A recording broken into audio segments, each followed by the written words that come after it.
Exercise 4.3, question 2. The sum of three numbers is 15. If the second number is subtracted from the sum of the first and third numbers, then we get 5. When the third number is subtracted from the sum of twice the first number and the second number, we get 4. Find the three numbers. आता इथे आपल्याला ह्या question वरून equations तयार करायचे, linear equations तयार करायचे. The sum of three numbers is 15. Three numbers म्हणजे आपण let x, y, z, these are three numbers and sum of these three numbers equal to 15. x plus y plus z equal to 15. हे आपलं पहिलं linear equation तयार झालं. आता second linear equation, if the second number is subtracted from the sum of the first and third number. आता ह्याच्यामध्ये आपण हा फर्स्ट नंबर धरलाय, हा सेकंड नंबर धरला आणि हा थर्ड नंबर धरलेला आहे. If the second number is here y is subtracted from the sum of first and third number, ह्यांच्या सम मधून, ह्यांच्या बेरीजेमधून y काय करायचं आहे, सबट्रॅक्ट करायचा आहे, वजा करायचा आहे. x plus Z minus Y equal to 5. म्हणजेच x plus Z minus Y equal to 5. ते सेकंड इक्वेशन तयार झालं. x plus Z minus Y equal to 5. Third equation, when the third number कोणता आहे, z, is subtracted from the sum of twice the first number. Twice म्हणजे दुप्पट, 2 ने multiply करायचं first number आहे x, 2x.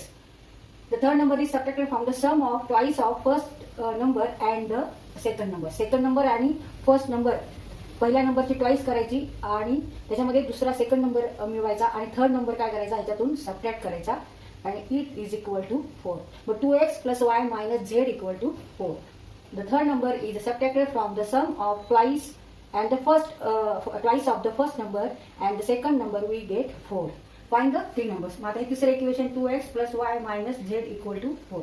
हे 3 इक्वेशन्स आहेत. ह्याच्यामध्ये आपल्याला x, y आणि z यांच्या काय काढायचे आहे, व्हॅल्यू काढायचे आहे. तर त्या व्हॅल्यू काढण्यासाठी आपण इथे कोणता रूल वापरणार आहोत, तर क्रेमर्सचा रूल, बाय क्रेमर्स रूल. आणि ते इक्वेशन हे x, y, z मध्ये असल्यामुळे आपण इथे dx upon d equal to x, y equal to dy upon d and z equal to dz upon d. हा फॉर्म्युलाचा इथे वापर करायचा क्रेमर्स रूलचा. तर इथे x, y, z चे आपल्याला व्हॅल्यू मिळणार आहेत आणि म्हणजेच these three numbers. Let first number is x, second SECO, and the second number is y and third number is z. Therefore equations are, sum of three numbers is 15. x plus y plus z equal to 15. Second number is subtracted from the sum of first and last number, that is third number, and it is equal to 5. When third number is subtracted from the sum of first number and second number, we get 4.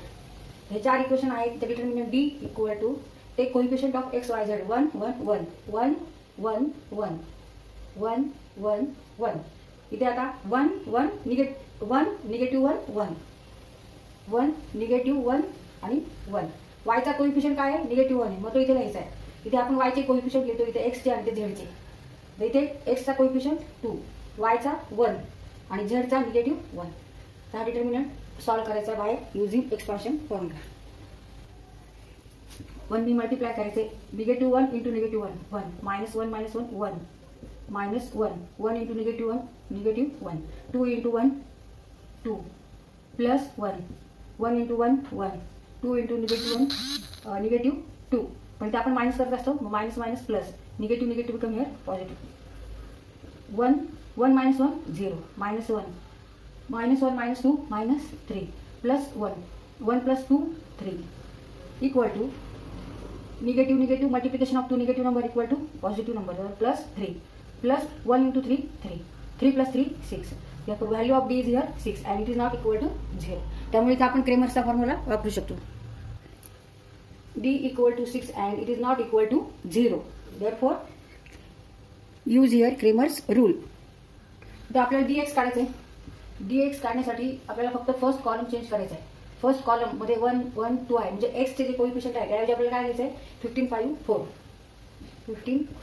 4 and remaining column write as it is 1 negative 1 and 1 1 1 and negative 1. आता हा solve करायचा expansion formula वापरून. पहिल्यांदा 15 multiply करायचं 15. 1 into 1 negative 1 into negative 1 equal to positive 1 1. 1 minus 1 minus 1. नंतर minus 1 नी multiply करायचं 5 into negative 1 means negative 5 and 4 into 1 means 4. हे आपण लिहू negative 1. प्लस 1 नी मल्टिप्लाय करायचं 5 into 5 5 minus 4 into negative 1 means negative 4. Now negative 4 into negative therefore it become positive 4. आता हे सॉल्व करायचं. Now 15 into 0 1 minus 1 0 minus 1 minus 9 plus 1 9 0 plus 9 plus 9 means 18. Dx equal to 18. Dx equal to 18. आता इथे x ची value काढायची असेल तर आपण काय करत असतो क्रेमरच्या रूलनुसार dx upon d means 18 upon 6 6 3 जा 18 6 3 18 therefore x equal to 3. अशी तर आपण x ची व्हॅल्यू काढली. आता dy काढायचं आपल्याला तर फर्स्ट कॉलम तसाच ठेवायचा सेकंड फक्त इथे चेंज करायचा आहे 1 1 2 1 निगेटिव्ह 1 च्या ऐवजी 15 5 4 15 5 4 and write third column as it is. तिसरा कॉलम जसा तसा लिहायचा. तर मगाशी जसं आपण सॉल्व केलं त्याच पद्धतीने एक्सपान्शन फॉर्म्युला वापरायचा आहे 5 into negative 1 means negative 5 minus 4 into 1 4 minus 15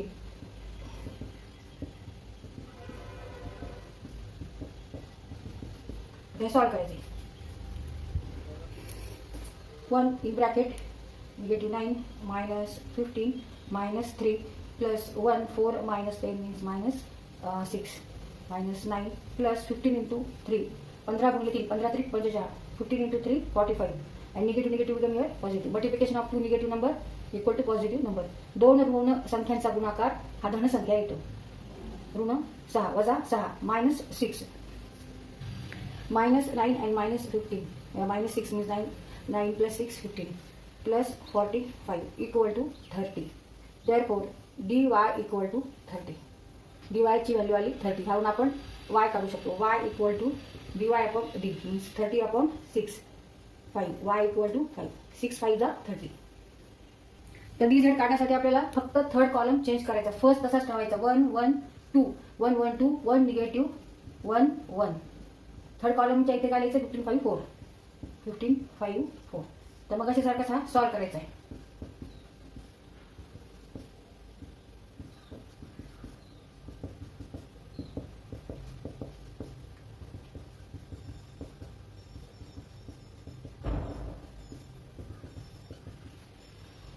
plus 45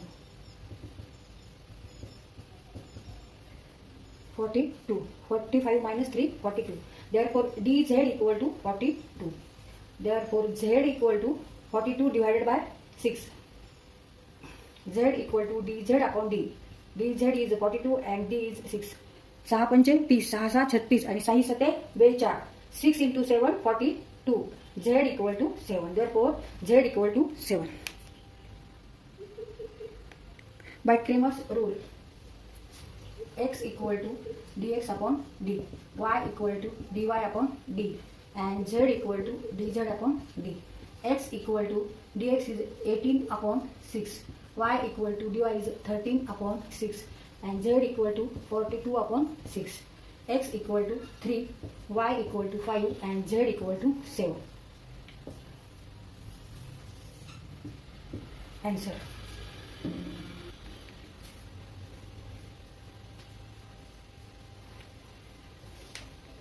आता हे आपण आन्सर जवळजवळ लिहून काढू. Hence the required numbers are 3, 5 and 7.